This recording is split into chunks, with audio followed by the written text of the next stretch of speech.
ma chaîne Booktube pour une nouvelle vidéo. On se retrouve aujourd'hui pour le traditionnel book haul du mois, donc je vais vous montrer toutes les acquisitions du mois de juin. Comme vous allez pouvoir le constater, eh bien je n'ai pas acheté beaucoup de livres ce mois-ci.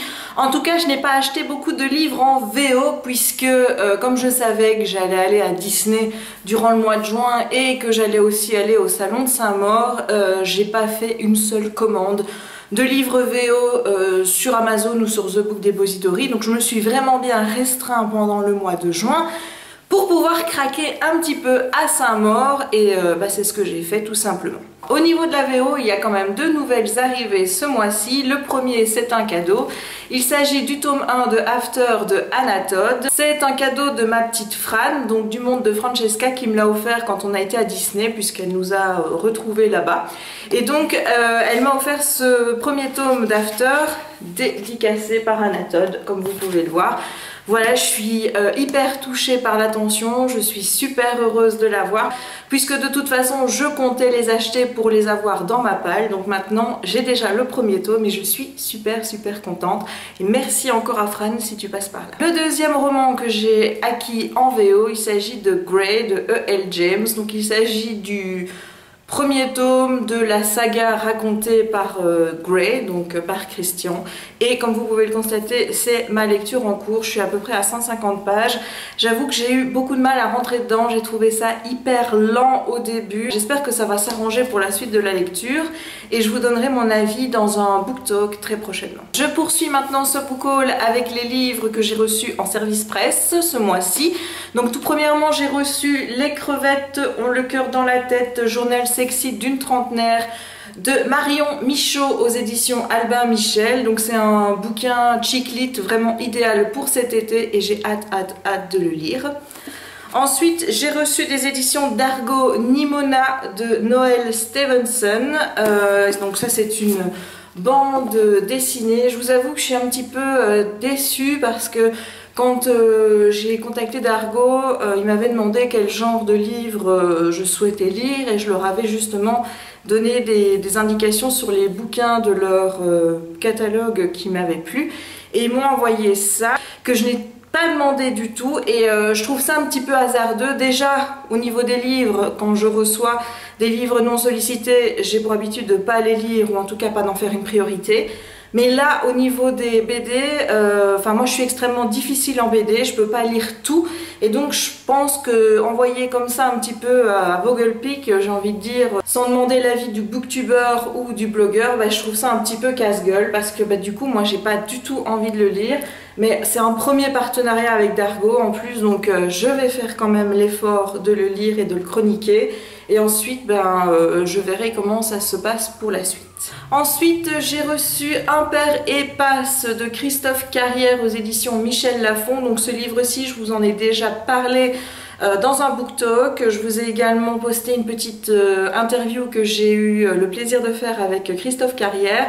Donc je vous mettrai les vidéos en barre d'infos si vous souhaitez aller les regarder. Les éditions Sonatine m'ont également envoyé La fille du train de Paula Hawkins. Donc c'est le thriller de l'été. J'avoue que ce roman me fait hyper envie, même si le thriller n'est pas un genre de prédilection. J'ai envie un petit peu de sortir de ma zone de confort en ce moment et donc relire un peu de thriller, un peu de roman contemporain adulte, toutes ces choses-là, donc il me tarde vraiment de lire ce roman. J'ai également reçu de la part de la collection R Phobos de Victor Dixon. Alors ce roman-ci, beaucoup de blogueurs, booktubeurs en parlent pour le moment. Il me tarde vraiment de le lire et de découvrir cet auteur puisque je ne l'ai encore jamais lu. Dernier SP que je vais vous montrer aujourd'hui, il s'agit d'un SP avec Audiolib. Donc ils m'ont proposé de m'envoyer un livre audio pour que je puisse tester. Je vous avoue qu'au départ j'étais pas très chaude de faire ce partenariat. D'ailleurs ils me l'avaient déjà proposé il y a quelques temps et j'avais refusé parce que pour moi un livre ça se lit, ça ne s'écoute pas. Et voilà, donc j'avais vraiment beaucoup d'a priori sur la lecture audio. Pour moi c'était pas vraiment l'idéal et donc là je me suis dit Jess, il faut quand même tester, tu peux pas non plus dire que ça te convient pas sans tester. Donc j'ai décidé de tester, mais pour tester, comme je savais qu'avec un roman ça, voilà, j'avais énormément d'a priori, Je me suis dit qu'avec un bouquin de développement personnel, ça devrait mieux passer. Donc j'ai choisi Transformer votre vie de Louise Hay. Donc voilà, donc je ne l'ai pas encore ouvert, donc il est toujours dans son petit étui, donc il me tarde vraiment de le découvrir. Et en plus de ça, à Saint-Maur, Manu m'a fait un cadeau, c'était pas du tout prévu, et elle m'avait acheté Transformer votre vie de Louise Hay, donc qui est le livre, le bouquin papier de ceci.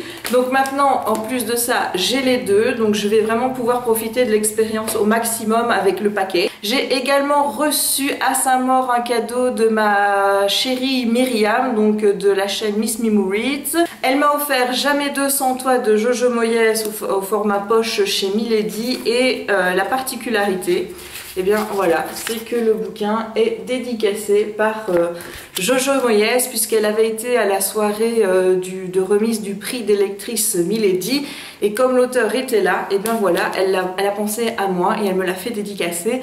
Merci encore Myriam, je suis vraiment très touchée par ce geste. Bisous ma belle. On va maintenant passer aux achats que j'ai fait à Saint-Maur et au Cultura, puisqu'on est allé un petit peu au centre commercial de la Défense. Donc le premier achat que j'ai fait, c'est L'art d'écouter les battements cœur de Jan-Philippe Senker aux éditions Le Livre de Poche. Voilà, ici le résumé m'a vraiment plu. Donc il s'agit d'un gars qui est capable de déchiffrer l'âme des gens en écoutant leurs battements de cœur. Voilà, j'ai même pas besoin d'aller plus loin dans le résumé, juste ça me suffit. Donc j'ai vraiment hâte de le lire. Ensuite, j'ai acheté Silo de Hugh Howey, publié aux éditions Babel. C'est un roman que j'avais remarqué lorsqu'il était sorti en grand format, et j'avais grave envie de le lire. Donc là, quand j'ai vu qu'il était en poche, comment vous dire, je me suis pas posé 10 000 questions, je l'ai acheté, et ben voilà. Ensuite, j'ai acheté Chronique de la débrouille de Titiou Lecoq, paru aux éditions Le Livre de Poche. Ensuite, j'ai acheté Chronique de la débrouille de Titiou Lecoq, paru aux éditions Le Livre de Poche. Donc ce bouquin, je l'ai acheté à cause du nom de l'auteur en fait. Comme j'ai le théorème de la tartine dans ma palle et que je vais lire très vite, et bien j'avais envie d'avoir un autre roman de l'auteur. Le résumé m'a plu, alors je me suis pas posé de questions, tout simplement. Ensuite, j'ai acheté Mensonge sur le divan de Irvine Yahom, paru au Livre de Poche. Donc il s'agit d'un thriller psychanalytique. Le résumé m'a beaucoup plu, donc je me suis dit pourquoi pas. Dernier achat que j'ai fait à Saint-Maur, c'est L'amour est une femme de Frédéric Mars. Donc je connais Frédéric Mars pour avoir lu Non-Stop, qui était paru aux éditions Hachette, Black Moon Thriller, et j'avais vraiment adoré ce livre. J'ai également lu le premier tome des Écriveurs de l'auteur, mais là j'avais moins accroché. Ici il s'agit d'une sorte de thriller romantique, donc pourquoi pas. Et en plus voilà, j'ai fait dédicacer le livre par Frédéric à Saint-Maur, donc il me tarde vraiment de le lire. Ah putain, regarde-moi ça, mes cheveux ils sont trempés. Mes cheveux sont trempés, c'est magnifique. Ensuite, à Saint-Maur, on a reçu, en plus de nos achats et en tant que blogueur partenaire, des romans en plus. On a pu faire des échanges avec Manu et avec Myriam par rapport aux livres qu'on avait reçus, pour voir s'il y en a qui nous plaisaient chez les autres et ceux qui plaisaient chez moi. Et donc voilà, donc au final, je suis repartie avec Maine de G. Courtney Sullivan, qui est l'auteur des Débutantes, que je connais de nom mais que je n'ai jamais lu. Ce bouquin-ci m'a l'air pas mal du tout, donc j'ai vraiment hâte de le lire. Ensuite, j'ai également reçu Le tri sélectif des ordures et autres cons de Sébastien Gendron. Donc ce livre a l'air un petit peu comique, donc j'ai hâte de voir ce qu'il en retourne. Enfin, un thriller, Suspect de Robert Kreis. Voilà, et ici c'est publié chez Pocket. Et bien voilà, on a fait le tour de mes acquisitions du mois de juin. Je suis désolée si vous trouvez que j'ai été assez rapide dans cette vidéo, mais vraiment je peux vous assurer que tourner avec une telle chaleur, voilà, c'est juste pas possible. J'avais envie de vous faire cette vidéo pour pas trop avoir de retard sur la chaîne, mais là je pense que pour les prochaines je vais attendre que la température redescende un petit peu, parce que là je vous jure, c'est dur, vraiment c'est très dur. Voilà, j'espère quand même que cette vidéo vous aura plu, et on se retrouve prochainement sur la chaîne pour de nouvelles aventures livresques ou pas. Ciao! Dans ce livre, Marie aborde différentes problématiques qui touchent particulièrement les ados, dont les problèmes d'acné, la popularité, la réputation, le harcèlement scolaire. Il y a également l'argent de poche, les sorties, les garçons. Enfin, on retrouve un petit peu tous ces sujets qui ont vraiment énormément d'importance quand on est ado.